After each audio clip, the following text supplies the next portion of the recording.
समाधान के सूर्य आत्मज्ञानी पूज्य श्री विराट गुरुदेव को भाववंदन। जय हो। आज कोई बात करें उससे पहले हम ज़रा कुछ सवालों पर, कुछ प्रश्नों पर दृष्टिपात करें। कारण कि जवाब सिर्फ एक लाइन का है, लेकिन प्रश्न इतने सारे अलग अलग दृष्टि से हैं। अक्सर हम रिश्तों में सुनते हैं कि बैलेंस नहीं होता, और आजकल तो चारों तरफ जहाँ नज़र डालो वहाँ पर डाइवोर्स केसेस बढ़ रहे हैं। अब ना सिर्फ डाइवोर्स केसेस यानी पति पत्नी के रिश्ते की बात करें, हम बात करें कि जहाँ पर रिश्ता तय होने वाला है तो उससे पूर्व, जिसे सामाजिक भाषा में एंगेजमेंट कहते हैं, एंगेजमेंट टूट रही है। चलिए उससे थोड़ा और आगे चलें। आजकल दोस्ती टूट रही है, एक मित्रता जो है वो टूट रही है। माता पिता के साथ जो बच्चों के संबंध है वो संबंध टूट रहे हैं। इसी तरह से भाई बहनों के बीच संबंध टूट रहे हैं। ये संबंध क्यों टूट रहे हैं? ये तो एक बड़ा वाइड फलक हो गया। अब जो लोग हमें जवाब देते हैं, पहले उन जवाबों पर दृष्टिपात कर लें। तो लोगों का जवाब ये रहता है कि हमने इतनी तकलीफ़ झेली। अगर मैं माता पिता और बच्चों के संबंध की बात करूं, हमने इतनी तकलीफ़ झेली, हमने कितना कितना स्ट्रगल किया, अपनी इच्छाएं मारी, अपने डिज़ायर्स मारे ताकि हमारे बच्चों का भविष्य बन जाए। और आज जब बच्चे उस पद पर पहुंच गए हैं तो वो हमारी केयर नहीं करना चाहते, वो हम पर नज़र डालना भी नहीं चाहते, हमारे साथ नहीं रहना चाहते। बच्चों की सुने तो वे कहते हैं कि महाराज साहब, हम आज इतने सालों से बाहर रह रहे हैं तो हमारा अपना एक जीवन शैली बन चुका है, प्लस हमारा exposure, the area which we are working in, जो प्रोफेशनल एरिया है, हम जिसमें काम कर रहे हैं वो एरिया, और हमारे पिताजी चाहे वो बिजनेसमैन हो चाहे जॉब में हो, उनका जो एरिया है both are very different, exposures are totally different. तो हमारी जो एक सोच बन गई है ज़िंदगी को देखने की, लोगों को परखने की, और स्वयं अपनी ज़िंदगी को देखने परखने की, उन दोनों सोच में बहुत अंतर है। तो इसी कारण ये क्लैशेस होते रहते हैं। पिताजी हमें अपने तरह से जीवन जीना सिखाते हैं, माताजी अपनी तरह से सिखाती है, लेकिन हम जिस एरिया में जी रहे हैं वहाँ की सच्चाइयाँ कुछ और है।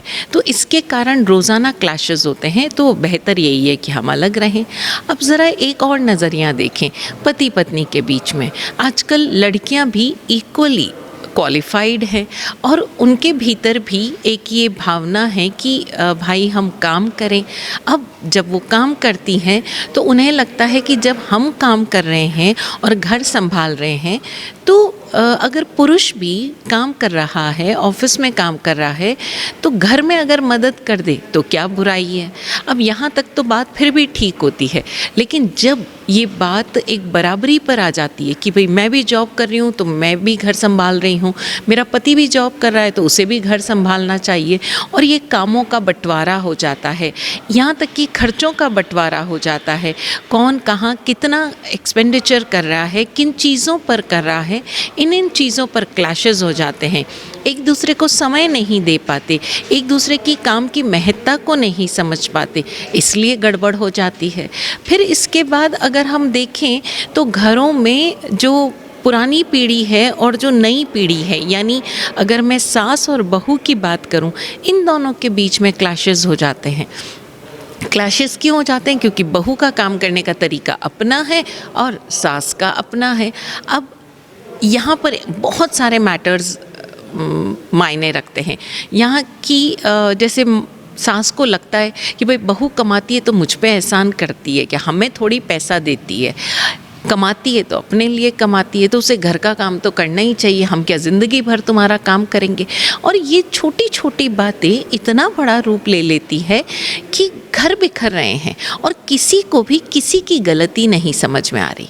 जो सबसे ज़्यादा परेशानी योग्य बात है या चिंता करने योग्य बात है वो ये है कि हर कोई इस जो ये अवस्था आ रही है, जो ये सिचुएशन क्रिएट हो रही है, जो ये घर टूट रहे हैं, इसका ब्लेम हमेशा दूसरों को देता है, क्योंकि उन्हें तो लगता है कि वो स्वयं का भी भला सोच रहे हैं और सबका भला सोच रहे हैं, पूरे परिवार का भला सोच रहे हैं। उनके अनुसार हमें सेफ चलना चाहिए, हमें सिक्योर चलना चाहिए, और हमने जो जो तकलीफ़ें देखी हैं बस उसके हिसाब से वो जो सॉल्यूशंस दे रहे हैं उस पर चलो। और इस तरह की इतनी सारी बातें हो रही है कि हम कहीं ना कहीं एक पूरी तरह से उलझ जाते हैं।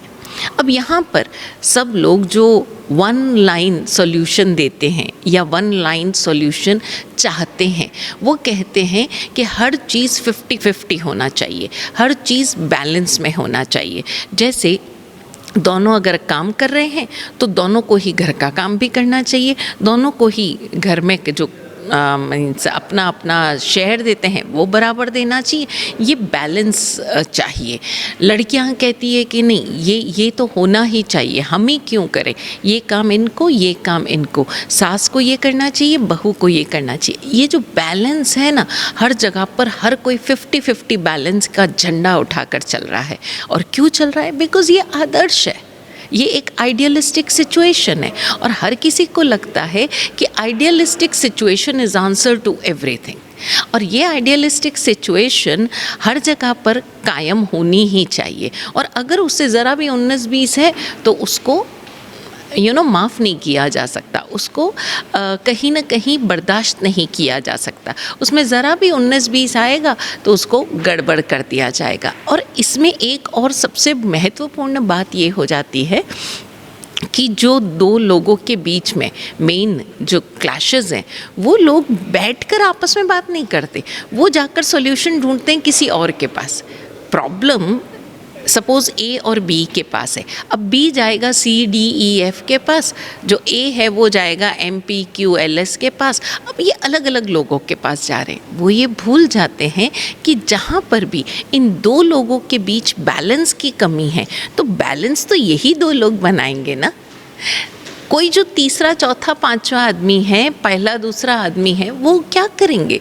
वो आपको अपनी सिचुएशन के अनुसार सॉल्यूशन देने की कोशिश करेंगे। वो अपनी दृष्टि से इस रिश्ते को देखेंगे अपनी, और वैसा ही रिश्ता अगर उनके जीवन में है उसके आधार पर उस रिश्ते को देखेंगे। और इससे क्या होगा? पूरी स्थिति बहुत कॉम्प्लेक्स हो जाएगी।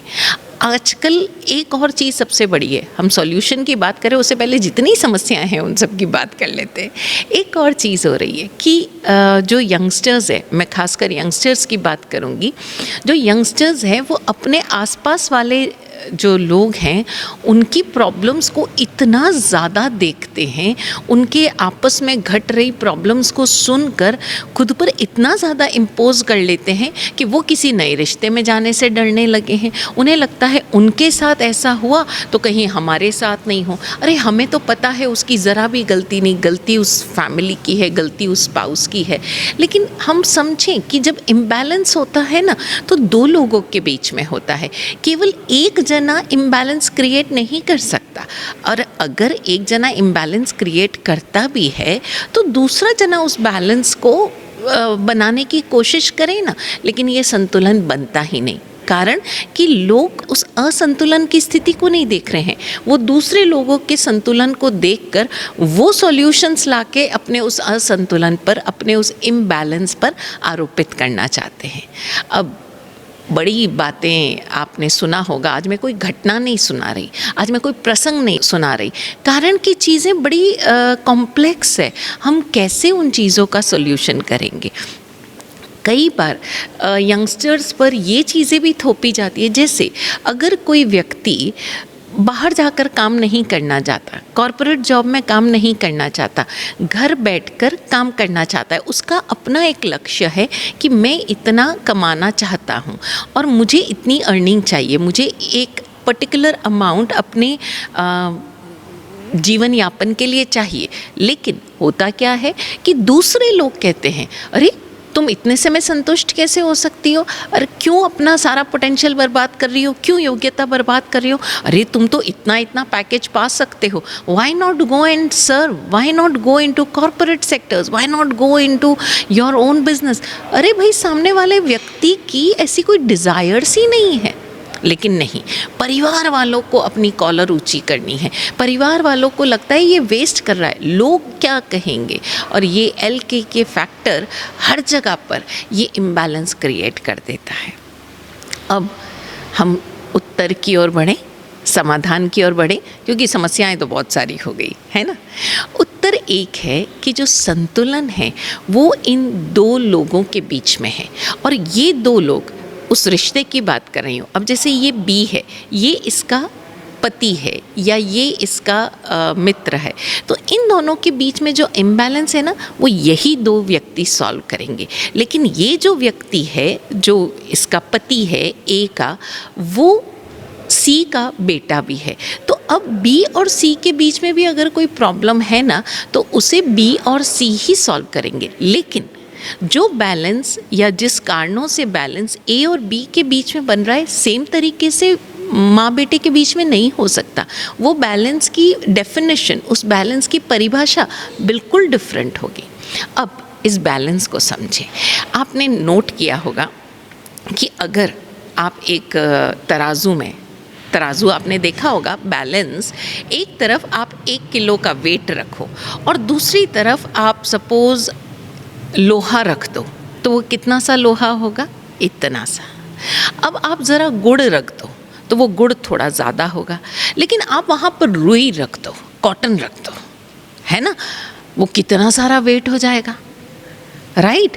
आप कोई भी हल्की चीज़ रखोगे तो वेट बहुत ज़्यादा हो जाएगा। अब आप बोलो नहीं, 1 किलो का वेट यानी वो जो बाट है वो इतना सा है, अब वो सामान इतना ज़्यादा कैसे हो गया?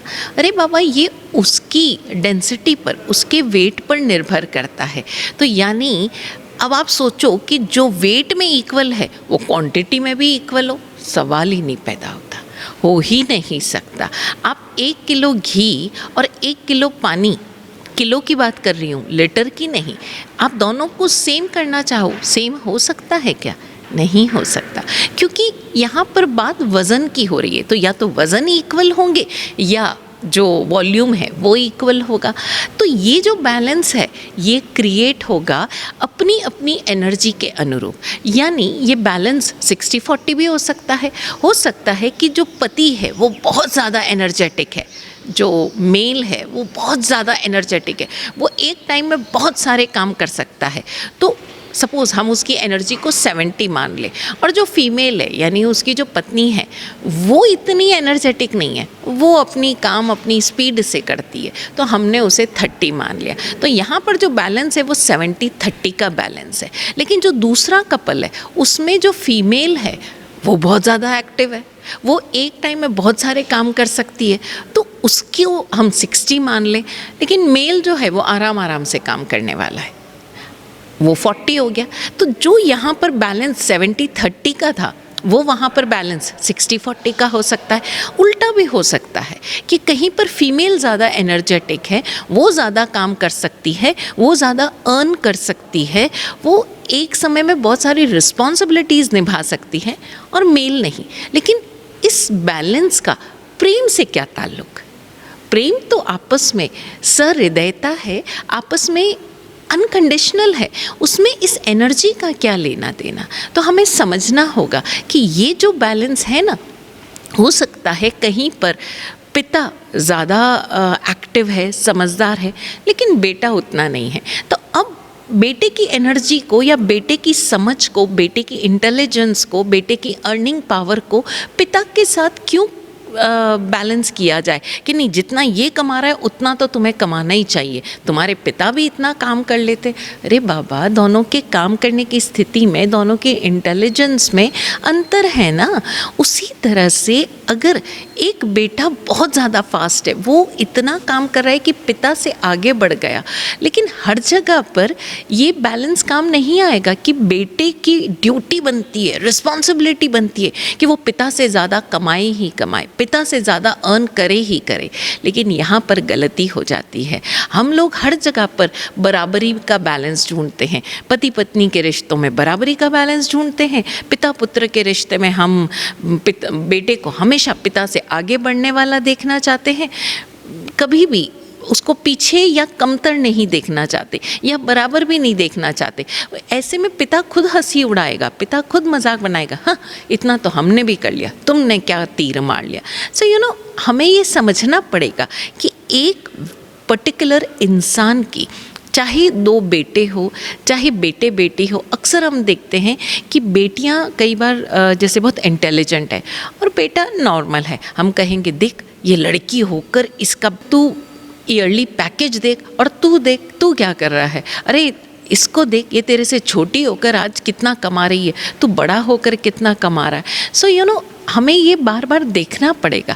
हो सकता है कि शादी के बाद जो लड़की ब्याह कर घर में आई है, विवाह करके आई है, वो बहुत अच्छा बिजनेस कर रही थी, लेकिन सिर्फ इसलिए कि कहीं उसकी सिस्टर इन लॉ को, उसके पति को, उसकी सास को इन्फीरियॉरिटी ना हो जाए, उसका बिजनेस बंद करवा दिया जाता है।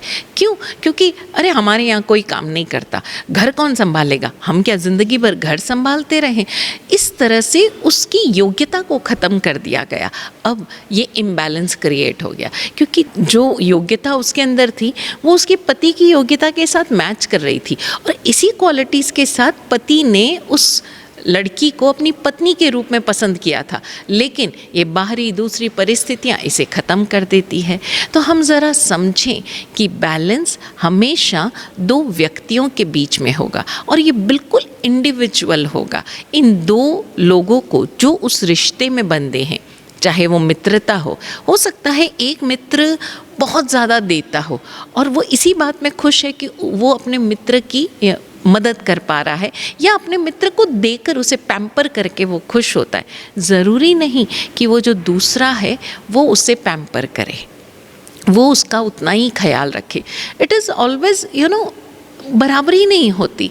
तो हो सकता है ये मित्रता ऐसे ही चलती रहे कि हमेशा एक मित्र समझदार रहा और वो दूसरे की मदद करता रहा, एक मित्र बहुत केयरिंग रहा और वो दूसरे की मदद करता रहा।